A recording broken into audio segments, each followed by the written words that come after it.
Welcome to another episode of the You Chat Too Much podcast. Woohoo! Woohoo! I'm once again your host, Kamilah Gums, and it's just me today.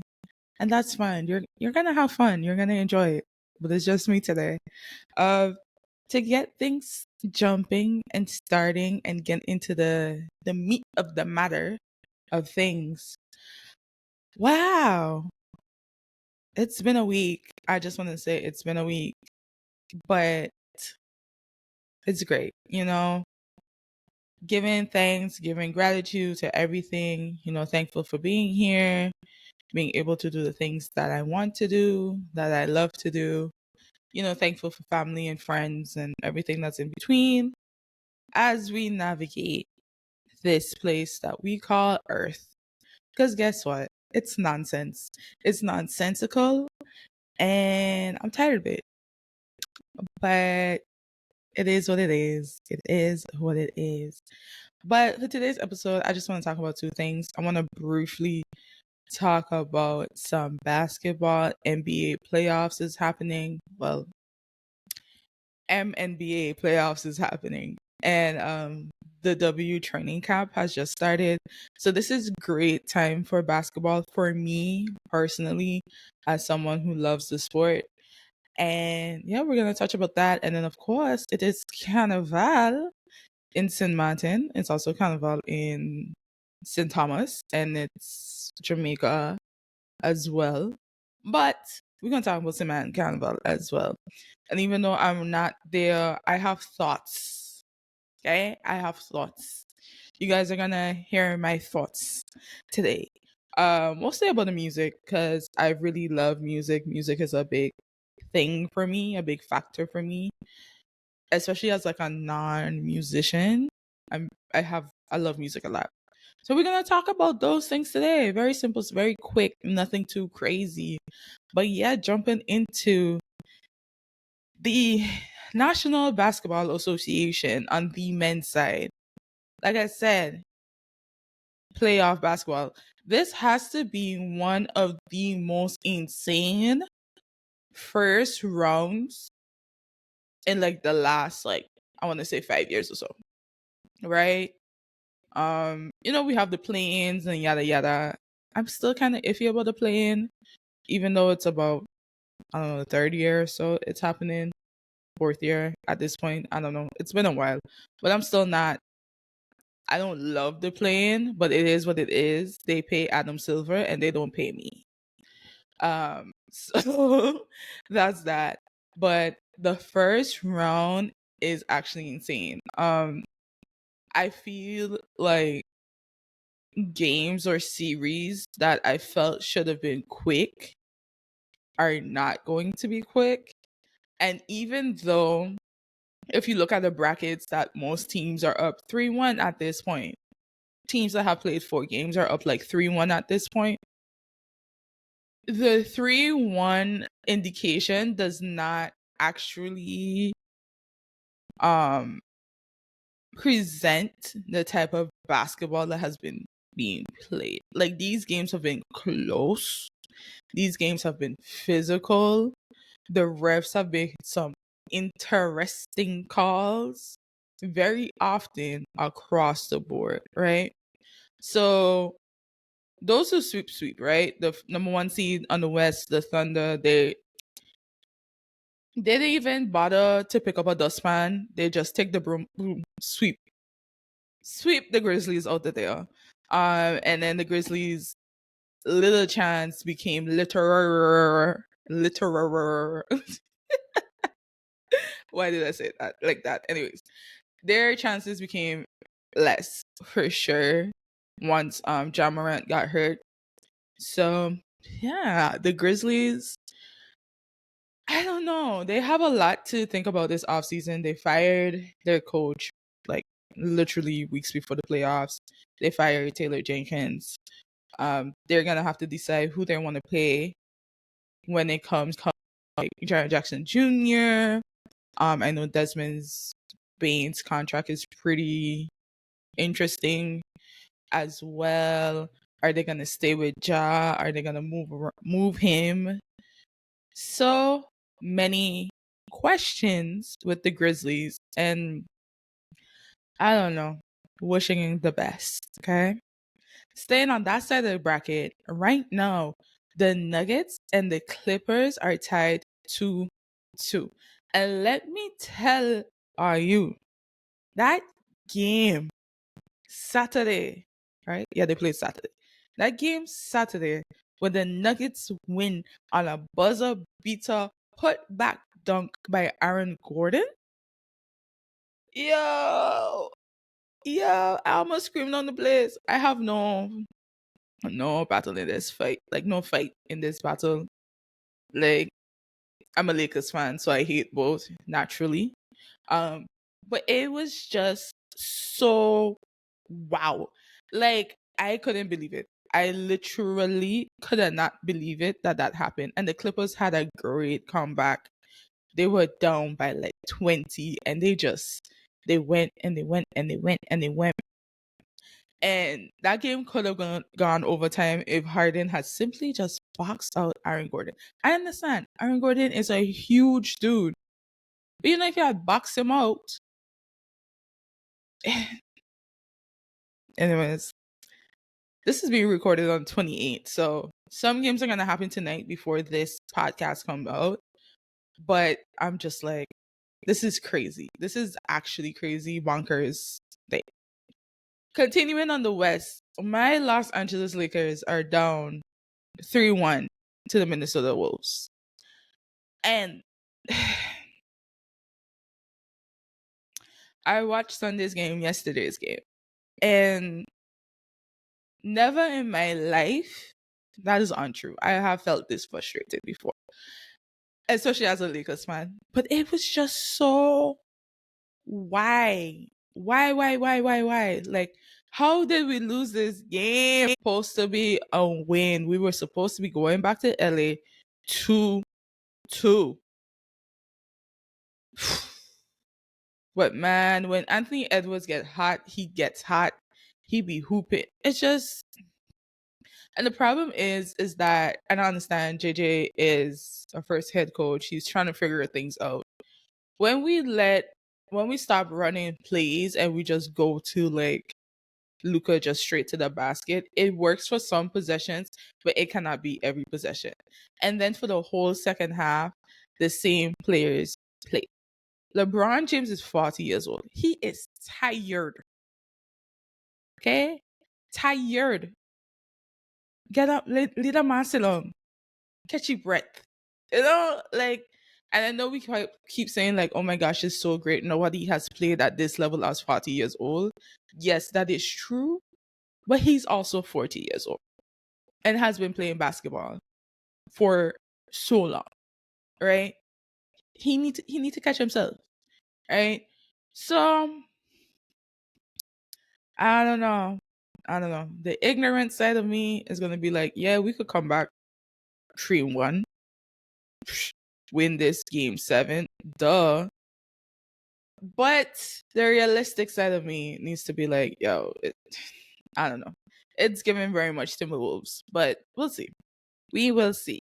And then lastly, again on the West, another series that is just battling. The Rockets and the Warriors. Now I know the Warriors up 2-1, right? And they play again in Golden State. I wouldn't be surprised if they go up 3-1 after Monday's game. We'll see. But the way, first of all, they all hate each other. They all be beating each other up on this court. I'd be like, oh my gosh. Jimmy is hurt. Buddy Hield had a great game. When did they play? Saturday. And so, I don't know. I think that it's going to be another 7-game series. Personally, just because how much of a grind the game is, and just the effort that you got to put into like beat the Rockets. The Rockets' problem is that they don't have a closer. And love Fred, Wichita State, big up yourself one time. Sometimes they put a ball in his hand and the ball don't be going nowhere. Or they put a ball in Jalen Green's hand and the ball don't be going like they don't have the closers that is necessary to go up somebody that's like Steph Curry. So, but the Rockets is fun. They're a fun team to watch. They're very energetic. I feel like once, especially next year, once they find rhythm and control, especially on the Ime, I think like there'll be a team that I would say sure, I'll see them in the Western Conference Finals. But yeah, that's the West. It's literally insane. I can't believe Aaron Duncan did that. Aaron Duncan. That's not that man's name. Aaron Duncan is a soca artist from Trinidad. Aaron Gordon. I still can't believe Aaron Gordon did that to win the game. Crazy. Now we go to the East Coast. The Cavs currently up on the Heat 3-0. I really do not see the Cavs losing the game to the Heat. The Heat has been one interesting team the entire not series, the entire season. And I think that they're not gonna win. They're not gonna win that game tonight. If I'm wrong, I'm wrong. But they're not gonna win that. The Cavs are gonna sweep the Heat. And that's okay. And the Cavs have things to worry about. They need to be streaming Why Not More by Coco Jones. Just to do that in honor of their star player Donovan Mitchell, of course. I'm just joking. But yeah, the Cavs is a very interesting team. I think they play very well cohesively. There are some moments where I'm just like, you have way too many shooters on your team to be missing, right? Like sometimes that's a question. And then of course you kind of have some questions about defense a little bit. Not defense in the front court because Mobley and Allen, those two for sure, they're very good. But question about defense from your guard, especially when Darius Garland is playing. And of course, they had that whole back and forth with Tyler and Darius. Basically just saying like, oh, you can't guard me. Oh, you can't guard me, babes. None of y'all can play defense. It's okay. It's okay. It's okay. It's all right. That's why you have other defensive players on the team. But that is just the case for sure. But I think, they'll go to the Eastern Conference Finals. I believe the Eastern Conference Finals will be them and the Celtics. And so it will be very, very fun to see them match up for a 7-game series that will go 7 games regardless. It's going to go 7 games because they've beaten each other the regular season and both ends have been like blowouts and either way. Anyways, I'm jumping ahead. But yeah, the Cavs good. The Heat really just need to really analyze what they're doing this season. Like, you lost Jimmy. Who are you building the team around? Who are you trading? Is this Bam's team? Is this Tyler's team? Are you trying to get a big name? Like, Kevin Durant might get shipped around. Who knows? Like, what are you doing as a Heat? And right now, I'd have like little faith in Pat Riley to actually make a competent decision. So yeah, that's the Heat. The next one on the bracket, Pacers Bucks. Pacers Bucks has been very, very, very, very, very, very interesting, right?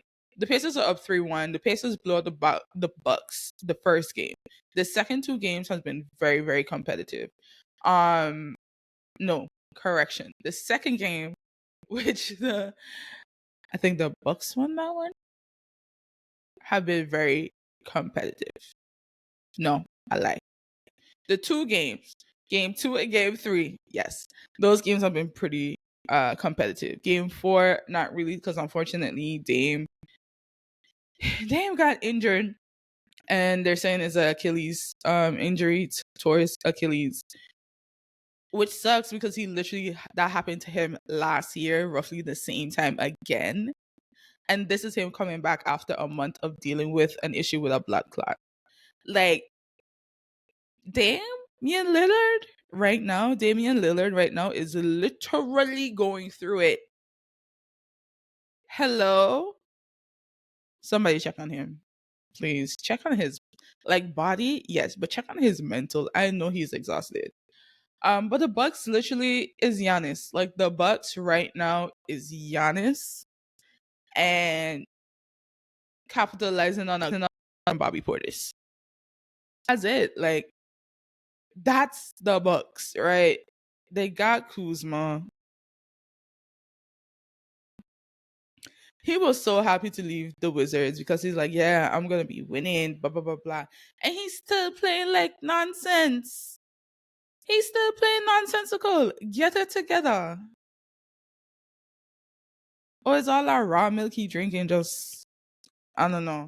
And then I'm very icky, even on the Lakers side. I do not like that people who are documented abusers being on NBA teams. I feel that same way about Jackson Hayes on the Lakers. Really hate him and really hate that he's not like I would have hated him if he was good, but I hate him because he is bad as well. Like I would dislike him regardless, but he not even playing. But anyways, that's no person. They have Kevin Porter Jr. again, also recorded abuser. Get these men off of the teams. Get these men out of the league, please. And thank you. No one's gonna listen to me, but it's whatever. Just don't wish the best for them. Just essentially that. So yeah, the Bucks have no one, and the Pacers scores like 150 a game, essentially. You know, Hallie kind of figuring out himself, kind of sorta. Siakam is Siakam. Like I feel like we don't talk about Pascal Siakam enough, especially like as a four or a short. Like we don't talk about him enough. And we gotta start having that conversation about Pascal Siakam. He's really good, a hooper. But yeah, the Pacers just got it together. And I think it's gonna be over by the next game when they go back to Indiana. It's unfortunate because again, I really like Giannis and I want to see the best for him, and I really want him to like at least get another championship. But then you put it into question like, is Giannis going to stay in Milwaukee? I don't know. We will see. We will see. And then going down to literally the series of the Eastern Conference, the Knicks and the Pistons. The Knicks are up 3-1 to the Pistons. But let me tell you, that series is not a 3-1 series. That it's given the Pistons should have won 2 games. It should have been 2-2 at this point, right? The first game, they lost that. They lost the first game. Yeah, they troubled the game. The second game is the game that they won, right? They played very cohesive basketball.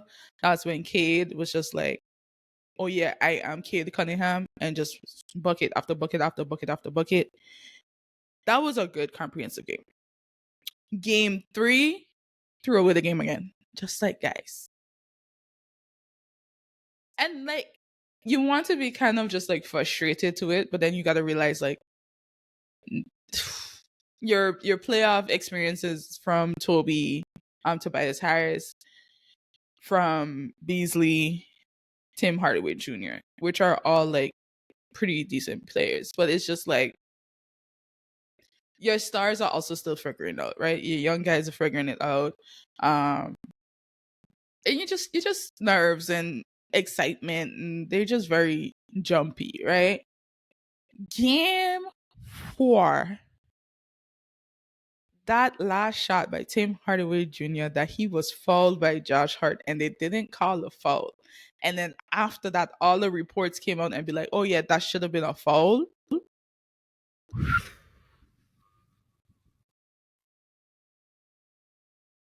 Yeah, yeah, yeah. It's time to have some conversations. I mean, the time been there a long time. Your time has been there a very, very long time. That literally refereeing in the NBA, I feel like refereeing in professional sports in general, but refereeing specifically in the National Basketball Association, men's side and women's side is so horrendous that I literally want to scream. I want to scream because there's no way referees can be this bad every single time, every single night. Huh? Huh? But anyways, um I want to say more things, but they're not going to be nice. And we're going to be nice-ish today, right? I do think, I feel like the Pistons can pull game 5 again and make it to a 6-game series. I do think it's over in 6 games. Um but yeah, we can see something. I like that. And then of course lastly, the Celtics and the Magic. Personally, like I said, I'm a Lakers fan. So on the bias spectrum, I'm just like, Shh, Celtics, you supposed to sweep. Oh, you can't sweep the Orlando Magic? Okay, whatever. But realistically though, when you think about it from a basketball standpoint, it makes sense. The Magic is one of the best defensive teams in the league. Um, Despite what their record states, they just can't. They can barely get a bucket. And even though Banquero gets a lot of points, the way he gets the points is not very efficient. And so of course that can translate negatively when it comes to winning games, etc. But they get that one game, which is pretty, kind of remarkable in a sense. Not remarkable, like, oh, I'm surprised that they won that game. I'm more surprised that the Celtics lost the game, per se. But also, the Magic has literally been beating up the Celtics, like physically beating up the Celtics. Like, Drew is out, right? Uh, Jason's wrist was a problem. Christopher Porzingis got an elbow bust up in the middle of his head. Just like, oh my gosh, like, is this the Disney magic? Is the Disney magic hands? You know? But we'll see. And so that's really the NBA scene right now. It's so good. It's great basketball, honestly. Again, the refs, boo. But everything else has been fun. It's been very interesting. How to see these different players play at these high stakes. What's next for these teams and who's gonna win the finals. And if I don't see the Celtics make it to the finals, I'll be happy.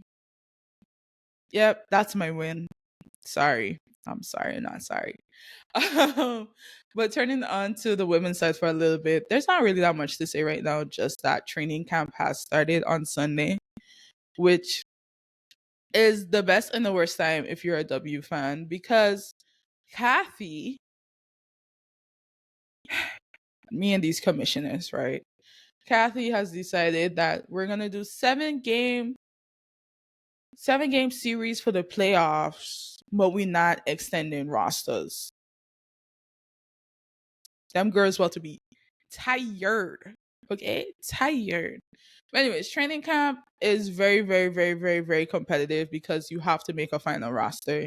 There's about 12 to 13 people depending on your cap space and all these different things that you can have. And so some of people's favorite players might not make the cut. And that always sucks.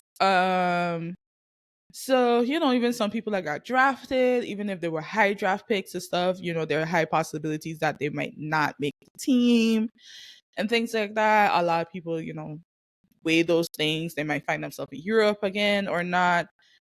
It's a lot. And it's just like, I understand you want the best of the best, but at this point, you keep having expansion teams expand the rosters as well. You know, if we're all about we going big, bad, and bold, give the teams 1, 2, 3 more players so they can play. But again, they're not hiring me to be the commissioner. But I do think it should be fun. I really, really like this rookie draft class. There's so much great players from this draft class as well that I think is going to make a very immediate impact to the teams that they got drafted to. So I'm excited. And of course, when the season wraps up, I'll talk about it even more. But yeah, I just love basketball. Basketball is great. I'm hashtag ball is life. Who gonna stop me? Who gonna stop me? Nobody. Nobody. Right? Exactly. But carrying along. Like I said in the beginning, it is Carnival. Okay? Carnival in Sint Maarten has been full swing. Juve was Saturday, Band Clash was Thursday. We've had all the shows. I've been seeing great reviews from the reggae night, which I always call Carnival for the Rastas because the Rastas need Carnival too. Duh. Reggae night looked like it was a success. Bouillon night looked like it was a success as well. I think Concert X is, so I'm recording this on Monday. So Concert X is tonight. That's the show specifically with King James. And then we have the Bacchanal weekend stuff on the weekend. So Flag Fest and Bacchanal Sunday, which is the Wet Fete by Caliboom events.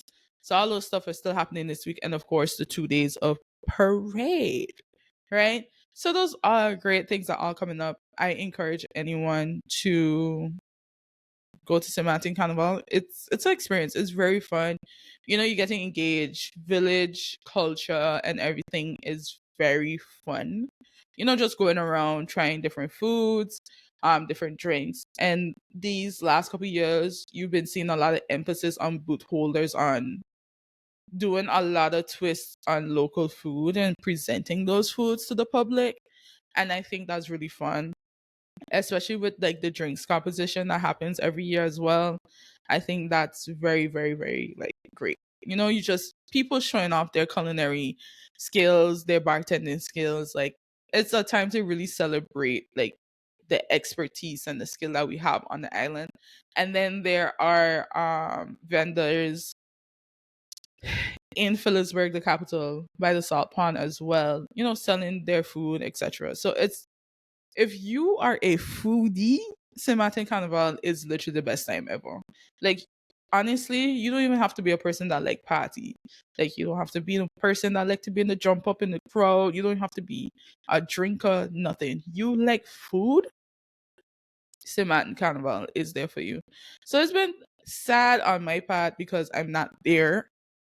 And to be fair, I haven't done a full carnival since I left for school way back in 2018 at this point. So I'm kind of itching. I'm kind of itching for full Sint Maarten Carnival experience, but sooner than later, hopefully. But the one thing I do want to talk about, I want to talk about a couple things that has happened so far. Firstly, um, where they basically dedicated Carnival to Bigfoot, Leroy Ellis, aka Bigfoot, who is the lead singer and the front face of our local band called No Limit Band, and one of my big cousins. Um, unfortunately, earlier this year he fell ill, and so he's in recovery mode right now. So obviously, No Limit Band is not on the road this carnival season, which is always kind of weird for me. Just like, especially growing up, No Limit was always on the road. It's like, for me, No Limit Band is Carnival because that's like my connection to Carnival music, right? Like the first Sint Maarten Carnival songs that I knew came from No Limit Band, right? So that not being the case this year feels a little weird, but it's circumstances and hoping for the best. Speedy recovery and everything, and hope we could be back to something by next year. But no, yeah, the Carnival community, the Carnival Foundation has, dedicated this year towards him. Bands and DJs, etc., need to play No Limit songs on the road. at events, etc. And I think that's really good. I don't know who is if they've been adhering to it. I hope so. I'm not there to be policing the fact, but I hope people are doing it for real. Um, so that I find itself is great, and they gave him the road match crown because they didn't have road match again, and just like, you know what, this is the king of the road, regardless, right? So I think all that gestures and celebrations are good. It's also important for us to, you give flowers to people when they're still alive, right? You don't need to give flowers to people when they're dead because they're not going to see the flowers. You know what I mean? Like, yeah. So I appreciate it. Love that. Love that. Love that. Love that. Love that. No, like I said, I'm not there. So every opinion going forward is highly, highly, highly biased. Okay. Band clash, right? So I am a skillful band fan. I think I really like some of the bands are dominating Sint Maarten right now. And my top two are Skillful Band and ZTB, right? Maybe because I kind of, I guess, connect with them generationally. I think ZTB folks are more my age, and Skillful Band is they're younger. They're more like a couple years younger than me. But I like the music. I like their sound. I like for me, I love their music, right? So when I woke up Friday morning and my friends who are home telling me this band called the DCG, and no disrespect to DCG, right? Like this is no disrespect for them. I have no idea who you guys are, but no disrespect for them. But to tell me that they won and Skillful Band came first runner up, I'm like, okay, cool. How was the performance? And then getting the description of the performances and compare and contrast. I do have a lot of questions, right? But I'm not going to give you the rant that I've given to literally everybody at this point.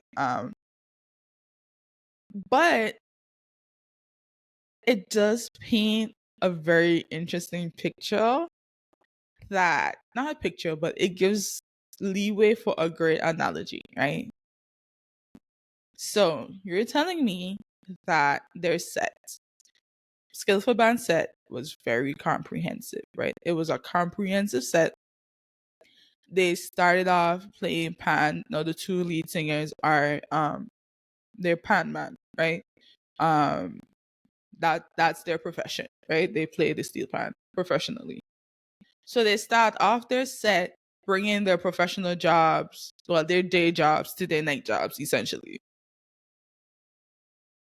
They had props. They have a song called Mango Tree. I'm going to talk about that a little later. They have a song called Mango Tree. You had people with mango tree branches given out in the crowd, right? The other singer that doesn't live in Sint Maarten anymore was there. They practiced good enough that somebody that was not performing with them throughout the year came in, blending perfectly vocally wise. High energy, background dancers, all kind of thing. And then also a very important and great tribute to one of their band members who was unfortunately killed last year in a robbery. So you explain that to me. I'm painting the picture, and I've seen some clips as well. And I'm painting the picture for a very comprehensive, research, rehearsed performance. Compared to the other performance that wasn't as comprehensive, that didn't have crowd participation like Skillful Band did, etc., for it to be first runner up. And it gives that you have to work 10 times as harder to get things done, right? And we see this a lot in conversation when we talk about gender, when we talk about race, especially like, when you're in these big countries like the US, Europe, etc. But this is the issue for young people in Sint Maarten, right? In general, across the board.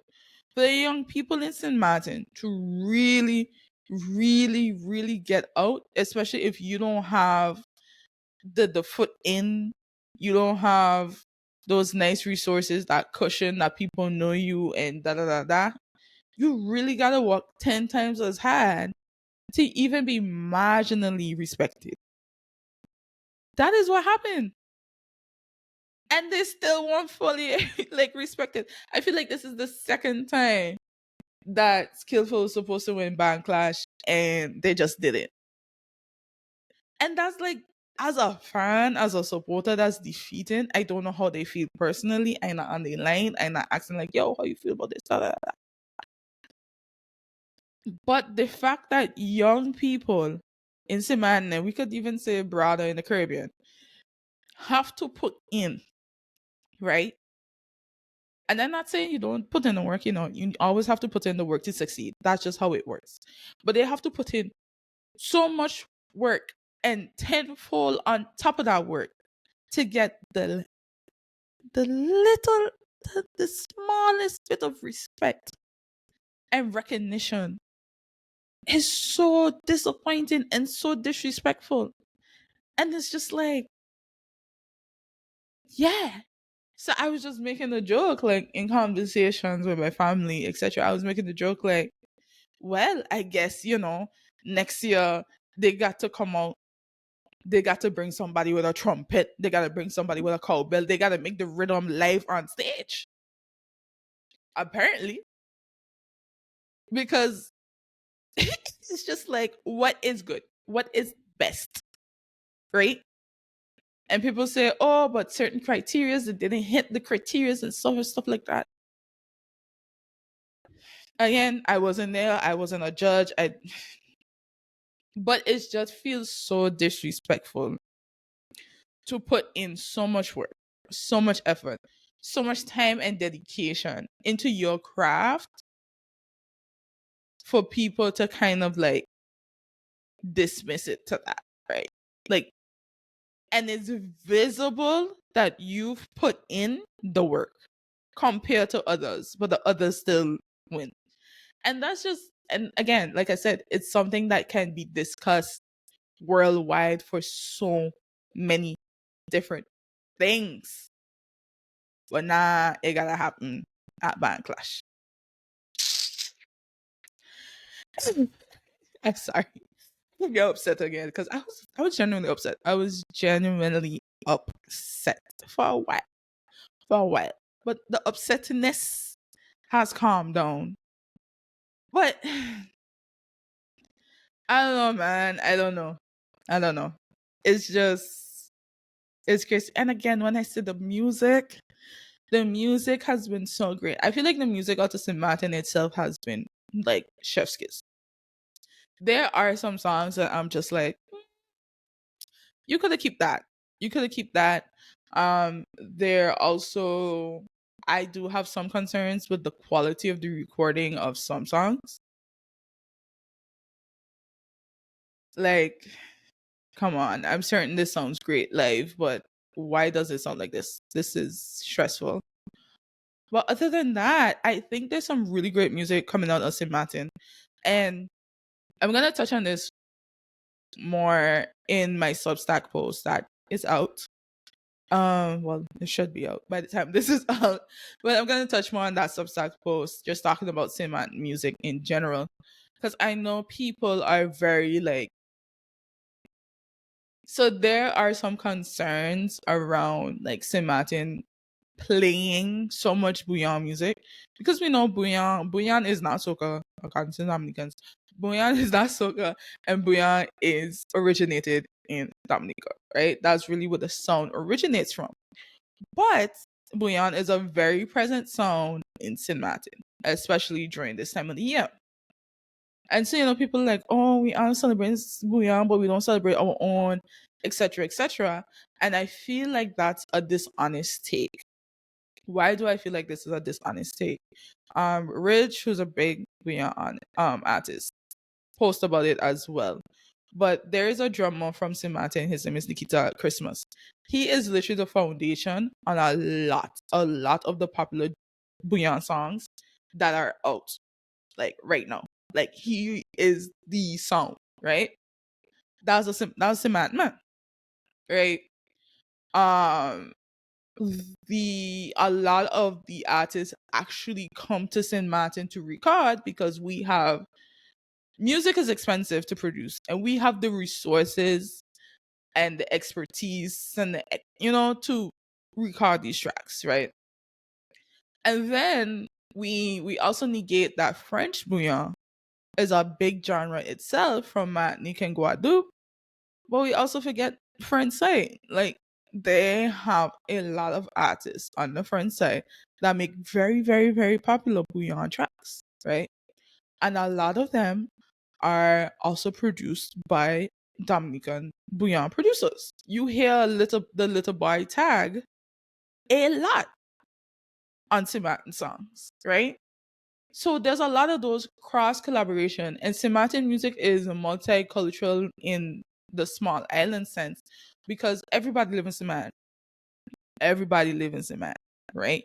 So that is immediately going to influence our music, right? When we think about skillful band rhythms are very like comparable to a Sint Kitts band, right? When we think about Dimitri and his type of production and how he produces rhythm, those are comparable to like a VI sound or even an Angola sound when you think about it. Things like that. You have that bouillon influence or literally bouillon music, because how much Dominicans in man? Like, right? Our house bands, when we think about control band literally plays a lot of zouk, a lot of compa, those type of stylization of music, as well as sounds that are similar to music from Curacao. Because simply that's just the makeup of the band, and that is what people listening to and dance to and get very comfortable with, right? So those variations make up the Sint Maarten sound, and then of course you have like it was authentic, but you have your Sint Maarten sound where your horns and your conch shells for to a certain extent, and that is also represented in the song that Official Band dropped this year. The name of the song is not on my head right now. The name of the song, what is the name? In the Back, right? In the Back by Official Band sounds like peak 2010s Sint Maarten Carnival music, right? So this year you literally have that blend that is literally a story about the Sint Maarten community, the Sint Maarten people, like who we all become as people living on this island, right? Is represented in our music. Simple, point blank, period. So for people on both ends to be like, oh yeah, why they always playing with music? They don't got their own. Or people be like, oh, we always like to copy other people, etc. It's just dishonest across the board, right? We're not being honest with ourselves on how Sint Maarten music is made, how it's created, like the influences that, like, impact this creativity process, and of course, what the people going to listen to. Because sometimes are you not listening to a lot of artists also put out very like groovy soca songs? I don't be listening to them songs. I just want jump wave, walk up, rhythm, rhythm, rhythm, rhythm, rhythm, right?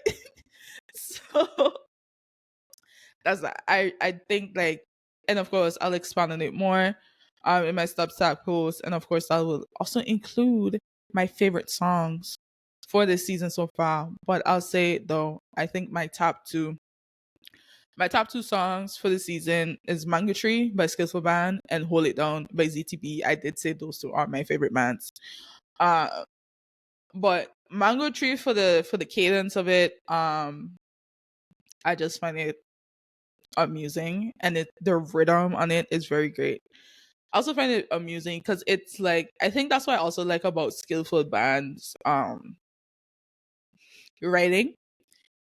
I wouldn't say it's childlike, but it's very youthful in the sense of like, you play on nursery rhymes and things like that. I really like that in lyricism, especially in soca. I really, really like that a lot.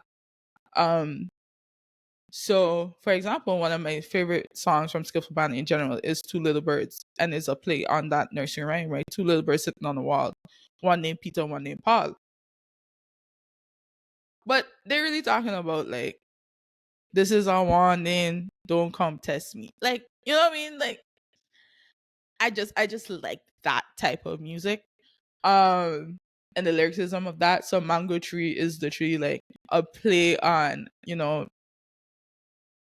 something, somebody sitting in a tree, KISSING, right? So it's like me and you up under the mango tree, KISSING. Me and you something under the sycamore tree, your body ROLLING. Like, also great spelling and importance of phonics. Anyways, that's another point. So that's why I really like Mango Tree. And then I like Hold It Down by CTB. Again, it has to go back with the cadence of it and the presentation of the song. Because it's like, it's very nonchalant in its presentation. The rhythm is up, the musicality of the song itself is great. It's a great rhythm. Love it. But the lyrics of it is just, again, very amusing. I like amusing songs. I've coming to notice that. But I really like it because how they sing it, right? And so it's like, you're talking about people coming for you on Band Clash for the road, etc. And you're just like, wait, wait, wait, wait, wait, wait, wait. Hold it down, hold it down. You know what I mean? Like, just hold it down, ZTB, hold it down. Like, just every time I hear it, I just get very hyped, you know? And I do like war songs in a sense that, you have that little back and forth, right? With the bands and stuff. People got a little drama, if it's real or not. That's none of my business. I'm here for the music. So yeah, those are my two songs for the season. Oh, and I don't want to go without talking about BRG Hollywood. So Time to Grind drop, it's a Bouillon track. Listen to it. I was like, wow, this is great. This is from Sint Maarten. I have no idea who why am I stuttering like that? I have no idea who the person is. No clue. No clue. And then it's only during this season when I seen the young man perform, I said, wow, this is a youth. This is a youth. But I really like that because one, it's a really good song. Two, everyone is really like, it's one of the highest play songs on. So if you go on SoundCloud and you search XSM Soca, that literally has all the Carnival songs for the season so far. It's one of the most played songs out of all the songs, right? Like, excuse me, the people that love the song. People that love the song. I generally like the song too. It's really great. And in the performances, Trilogy, Booyah Night brought him out, and I find that was very sweet of him. It's like he's also a performer. Like, you can see he have that performance in him, and I feel like as he grow and develops and get better as an artist, yeah, we got. I think we got the next big solo artist. Call it from now. I think that's great. But yeah, Sint Maarten, I am a big proponent of local music, especially for us in the soca space, because don't get me wrong, I love all kind of soca. I don't think there's any type of variations of soca that I hate. Like, generally don't. Um, but sometimes I feel like small island soca in general is just disrespected. Like, now we've kind of seen like the music out of VI, especially with under the Bram branding and stuff like that, kind of like seeping into a lot of like mainstream soca influences, especially like when Pumper had that great run with A-list.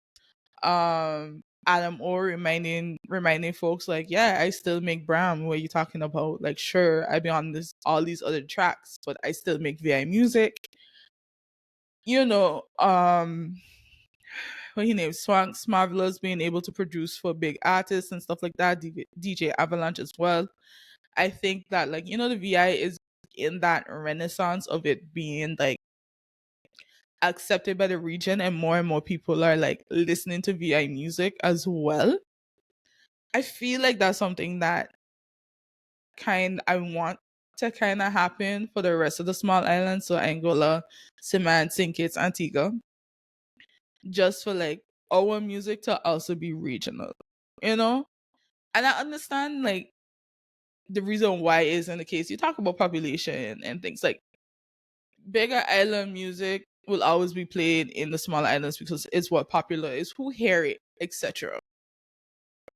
But just sometimes, you know, sometimes I wish that, you know, you go to your generic soca event and you hear a rhythm and you're like, ooh, this is this song from Angola. Wow, mainstream, this is great. But then also not gonna touch on it too much, but there are also a lot of like soca purists that don't like bad music, which okay. Okay.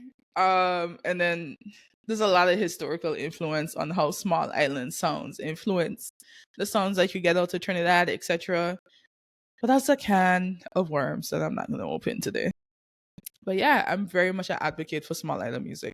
Will always be an advocate for small island music. That's literally the soundtrack of my life. I really think it is important, especially if you're from these small islands. I'm not saying you gotta love it, but share it and celebrate it and connect with it, because at the end of the day, these are our stories. These songs tell stories, like even the vulgar ones. They tell stories, right? And yeah, that's it. That's all I have to say today. I hope you enjoyed me rambling for the last 15 minutes or so. But this is what I love. This is what I love to do. Make sure you just subscribe to the channel. You know, you chat too much. If you on Instagram, follow us on Instagram. That's where all the updates are. And then of course, you know, if you're listening on YouTube, Spotify, Apple Music, wherever you get your podcasts, if you can give a little rating, that would be great. And of course, if you go to camilagums.substack.com, I write essentially everything that this podcast is about. I also write it in a written form.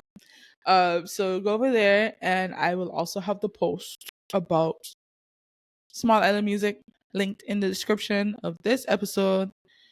And yeah, I really not small island music, Sint Maarten Carnival and Sint Maarten Carnival music. Correction.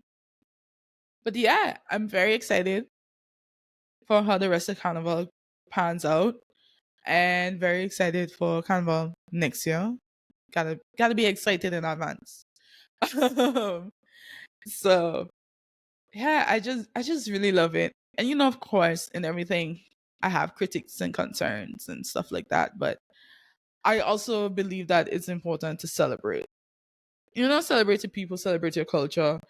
Culture changes and evolves and develops, and so you're just watching it, and analyze, and you know, take in that time and have fun. Like essentially, just have fun. The world is, yeah, the world is the world. And I think when you have these moments, especially these unifying moments where you can come together and just, you know, not every time you're going to just be like, where can I get the best oyster soup? Let me run around the village and get the best oyster soup, right?